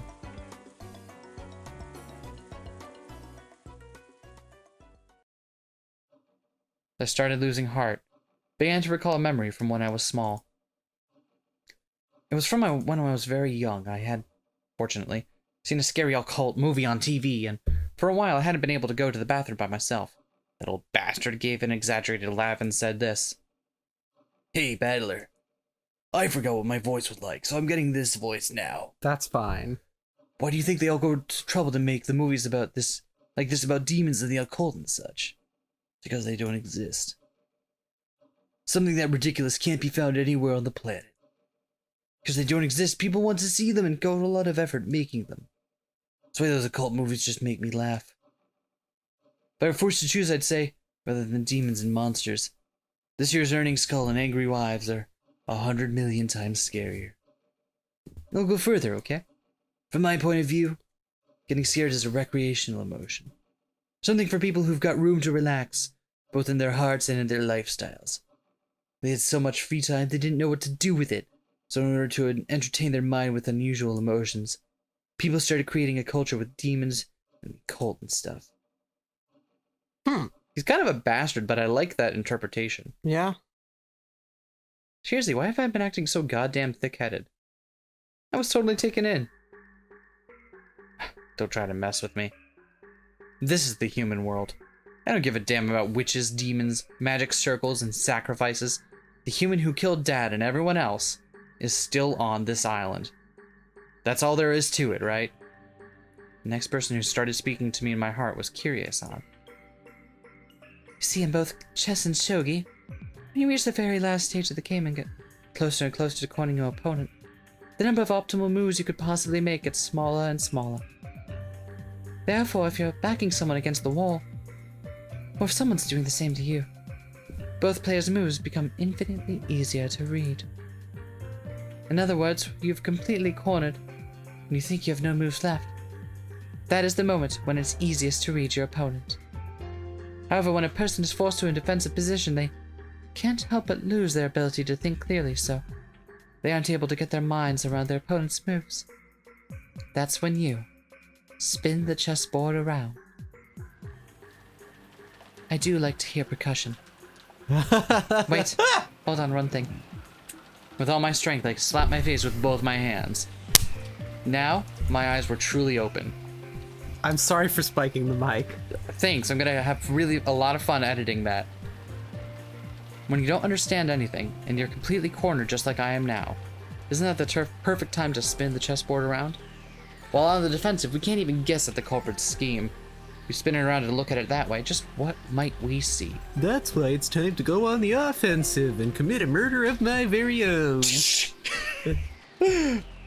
First off, my internal monologue now sounds like this. At the time the culprit committed the murders, they knew the island was being cut off by the typhoon. Therefore, they should have understood that even if they carried out the murders, they wouldn't be able to get away early the next morning. In short, the culprit had begun without securing a way to escape. Furthermore, that bastard tossed the corpses right in the storehouse. And was even kind enough to say, "Here they are," with that weird bit of graffiti. I'm surprised Battler hasn't reckoned yet with the fact that his father knew he was about to die. Yeah, Like, that seems like something he's gonna remember pretty soon here, right? maybe. In other words, since we'd probably find the corpses sooner than later, they wanted to show them to us. If we'd all been dim, and hadn't noticed the storage shed, the culprit's goal would not have been achieved, would it? If you think about it this way, that bastard of a culprit. Since this morning, they must have been watching our every move with bated breath. After all, if we hadn't been so kind as to discover what was on the storehouse, all that hard work and preparation they did last night would have just gone poof. What did the culprit want to make us feel by showing us the corpses in the storehouse? All 6 of the bodies had their faces noticeably destroyed. Was it a grudge? A warning? The effacement of the bodies had occurred after death.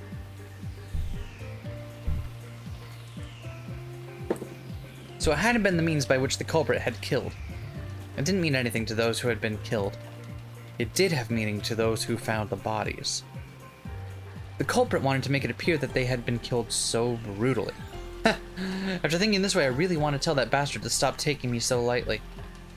Who just danced to that tune? If you're told, please be scared, you can't just say, really? Sure thing! When someone tells the great Ushiromi Battler, the entrance is right here, I'm the kind of guy who will start wanting to sneak in through the window. He's the kind of person who starts playing the RPG and the tutorial says go this way, and he turns around. Goes the other direction. I don't know anyone. We did have a mutual friend in college whose dorm room was entered most easily through the window. Do you remember that? Were you ever in that room? I don't think you were. I don't think so. They had their particular house.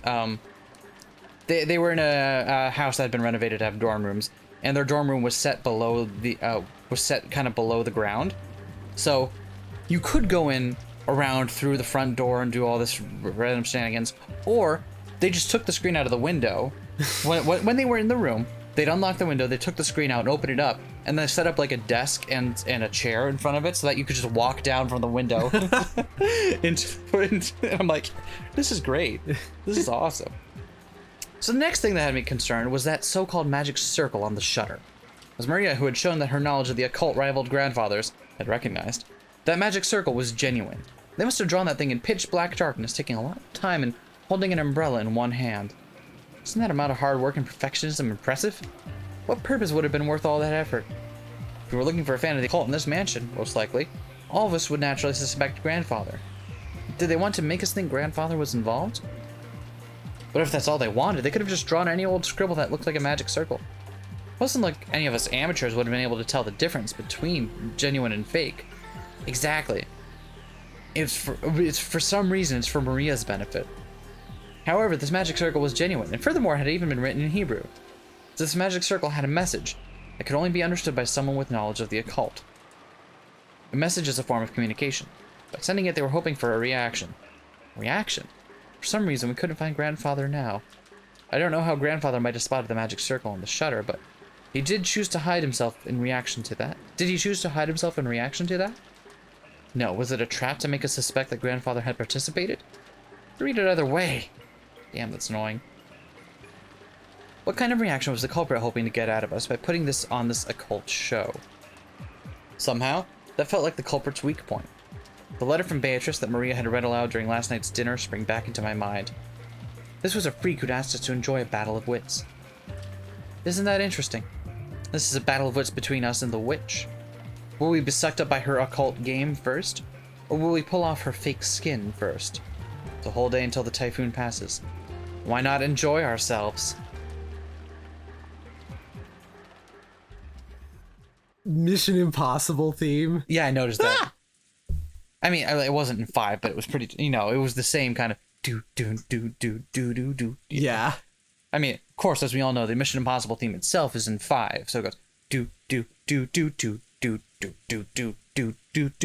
which is 1 2 3 1 2 3 1 2 1 2 1 2 3 1 2 3 1 2 1. Yeah.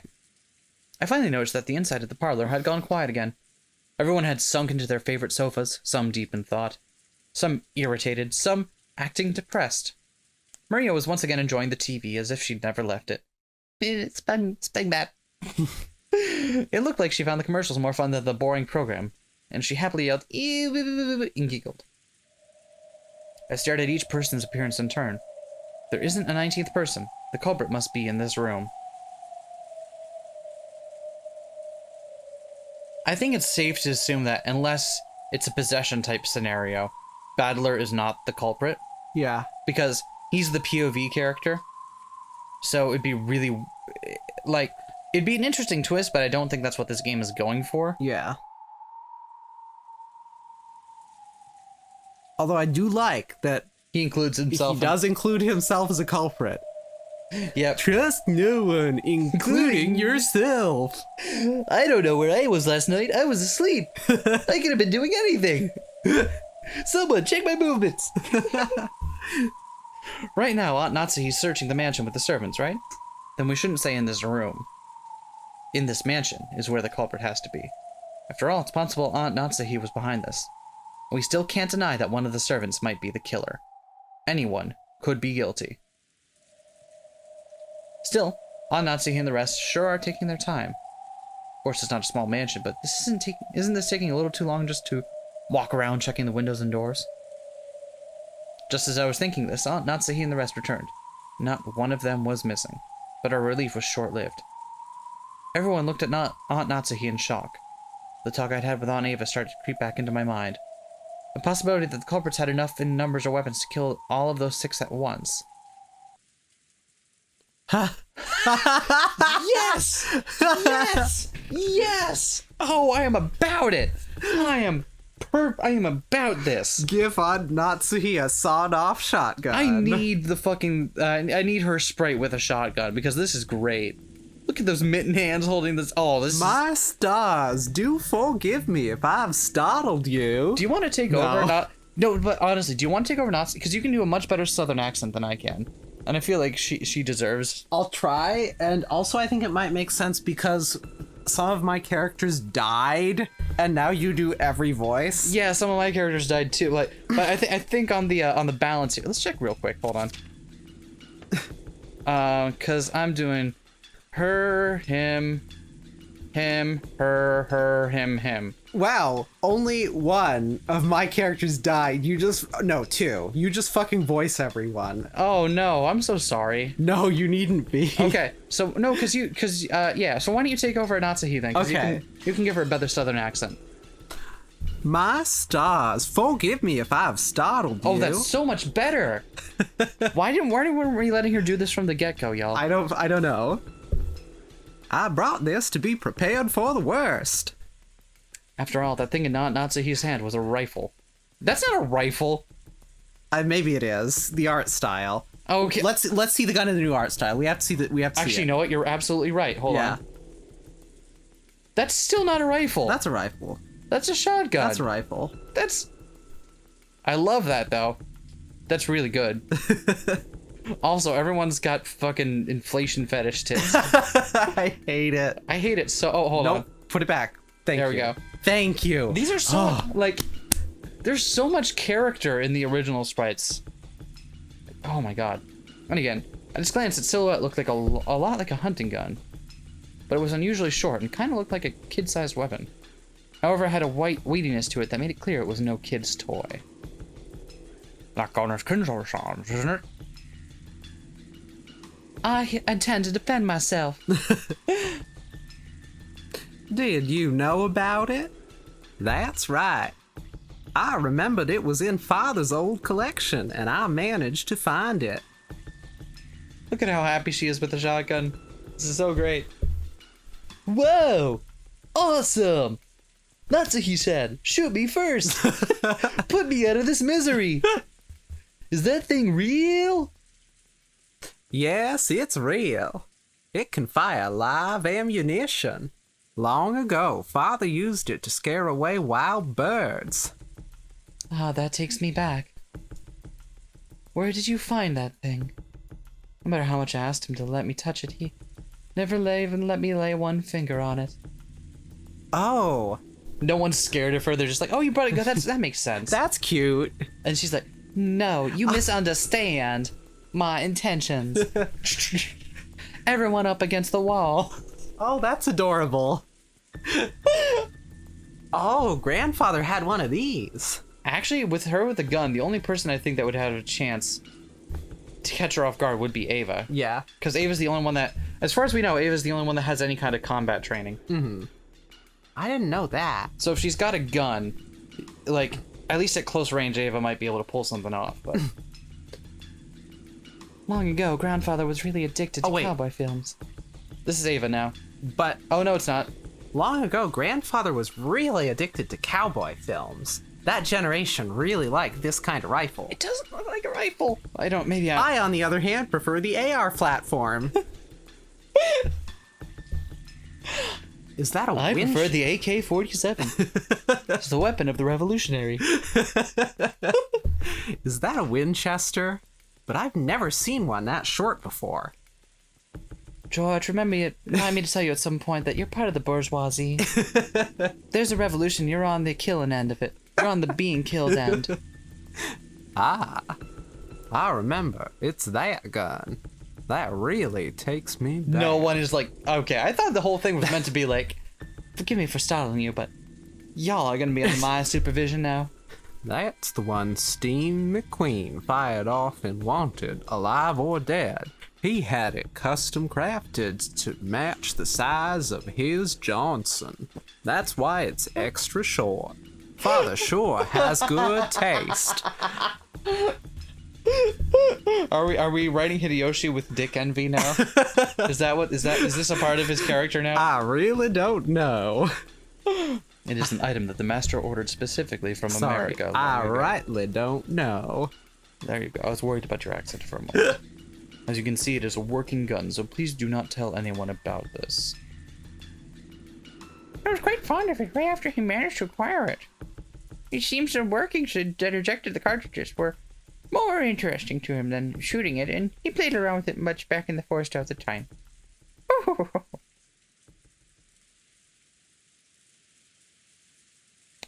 Natsuhi-san, do you know proper trigger discipline? Not at all. I'm guessing you don't. So, if you wouldn't mind pointing that literally anywhere else. Still, it's rather disturbing. Are you sure you should be dragging this out? This is to prepare for the worst. There was probably more than one offender involved. Furthermore, those horrible people killed 6 of us, including my husband. I have a responsibility to protect everyone until tomorrow in my husband's place. As Natsuhi-san said this, she slumped down into one of the sofas and took a deep breath. She'd been trying to find grandfather as well as check the doors and windows. Since grandfather wasn't with her, she probably still didn't know where he was. I carefully checked all the doors and windows throughout the mansion. However, we must be prepared for anything. Everyone, I think it would be best if we all remain here. Oh, good point. If everyone's gathered here, then we can all feel more secure by keeping an eye on each other. What do you mean by that, Ava-san? Nothing really. I'm just agreeing with your opinion, aren't I? There was a stormy atmosphere between the two of them. If you think about who was the most suspicious from the inheritance problem standpoint, Aunt Ava was the obvious answer. However, there's no proof that Aunt Natsuhi was innocent. No, if you view Beatrice's letter as one of Grandfather's complicated pranks, and think of this as a crime, just as an extension of that, there's more than enough reason to suspect even Grandfather. Also, Aunt Natsuhi thought the criminal was on the outside, but Aunt Ava thought the criminal was on the inside. How many criminals come around the outside,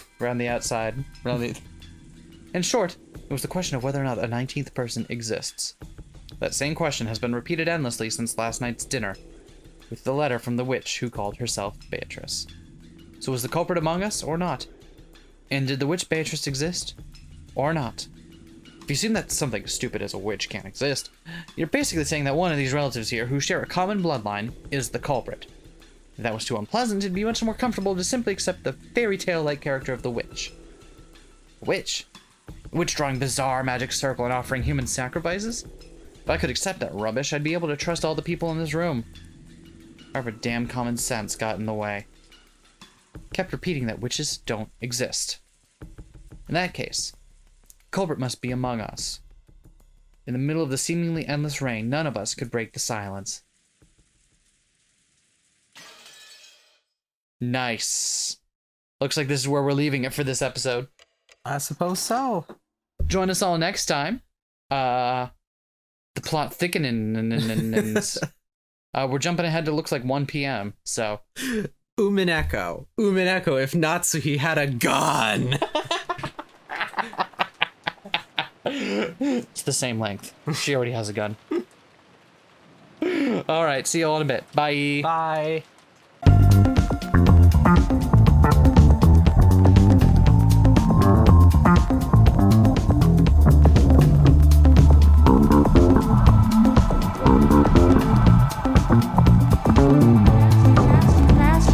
Smash that like, comment and subscribe.